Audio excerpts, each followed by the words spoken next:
सुभग सोना केरा साकड़ा रे माहे चूनी रतन जड़ाऊ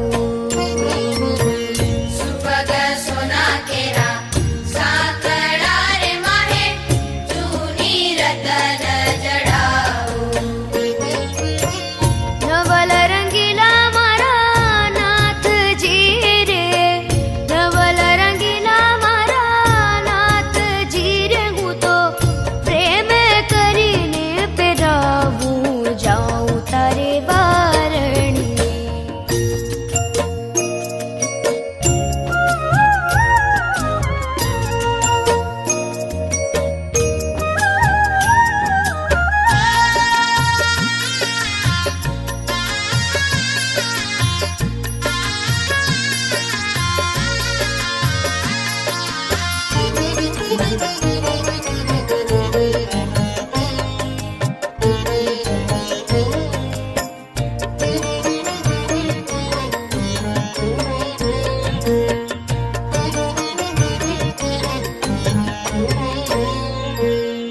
फूल तणी रे माळा फूटडी रे वारी प्राण जीवन तमे पेरी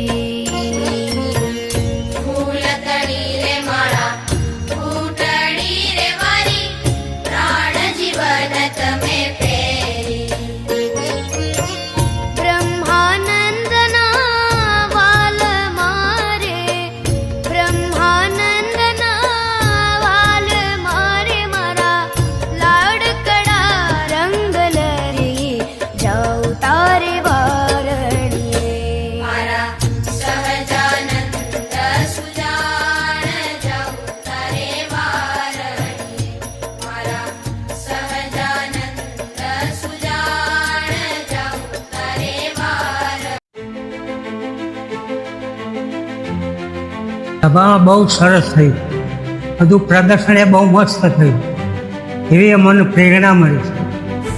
છોકરાને અમે એ જ કહીશું. અમારા મંદિરે જે યુવા પારાયણ થઈ તેમાં આજે એકાદશી અને તપ વ્રત પર હતું, તો એમાં મને ઘણી બધી પ્રેરણા મળી કે આપણે જે બધા તપ કરવા જોઈએ, આપણા સત્પુરુષ છે તેમનો ખૂબ જ રાજીપો રહેલો છે તપ અને વ્રતમાં, તો આપણે સારધાર તપ પાડવા જોઈએ. અને જે એને લગતા જે મારા પ્રશ્નો હતા એ પણ દૂર થઈ ગયા. આવ્યો સ્વામિનારાયણ મંદિરે ખૂબ સરસ લાગ્યું. 15 દિવસે એકાદશી કાર્યના કરશે વ્રત પાય તુજા જીવ જાતે એકાદશી ફરાળા વિશે ભૂલી ગઈ છે.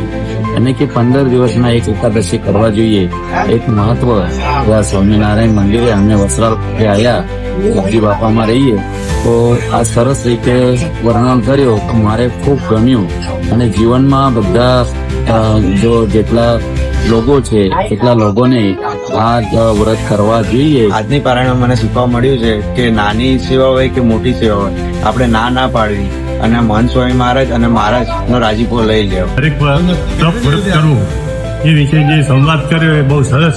યુવા પારાયણમાં મને એ શીખવા મળ્યું કે નિર્જળા ઉપવાસ કરવાથી શરીર ખૂબ સારું અને સ્વસ્થ રહે. ખૂબ સારો એવો પ્રસ્તુત બધા છોકરાઓએ સંવાદે આપ્યો, અને આજે સંવાદમાં બહુ સારું એવું છોકરાઓએ પોતે વ્રત કેવી રીતે કરવું અને એની ઉપર કેવી રીતે કંટ્રોલ કરવું એની પર સારી એવી ડિબેટ કરી સારું એવું માર્ગદર્શન બધાને આપ્યું. ઉપવાસ કરવામાં બધાને બળ મળે. પારણમાં આવ્યા પછી એવું થયું કે સેવા કરવા અક્ષરધામ સુરત જવું જોઈએ. આજનો મેઇન વિષય તો આપણા સંવાદમાં એ હતો કે કરીએ તો થાય જ, અને એના ઉપરથી મને એટલું જાણવા મળ્યું કે આપણા ગુરુ મહંત સ્વામી મહારાજ અને સ્વામિનારાયણ ભગવાન આ અમુક બધા મંદિરના નિર્માણો કરે છે, તેમાં આપણે બધા સેવા ઝડપી લેવી જોઈએ, આવી તક જવા ન દેવી જોઈએ. કેમ કે વૃદ્ધાપણમાં આપણે આ બધી સેવાઓ નહીં કરી શકીએ, તો હાલ આપણને આવી તક મળી છે, તો આવી તક અચૂકથી લઈ લેવી જોઈએ, અને આવી તકો ક્યારેય જવા દેવી ન જોઈએ. પ્રદર્શનમાં ખૂબ સારું હતું, સંવાદ મસ્ત હતો, સેવા ભાવના શીખવામાં મળી છે.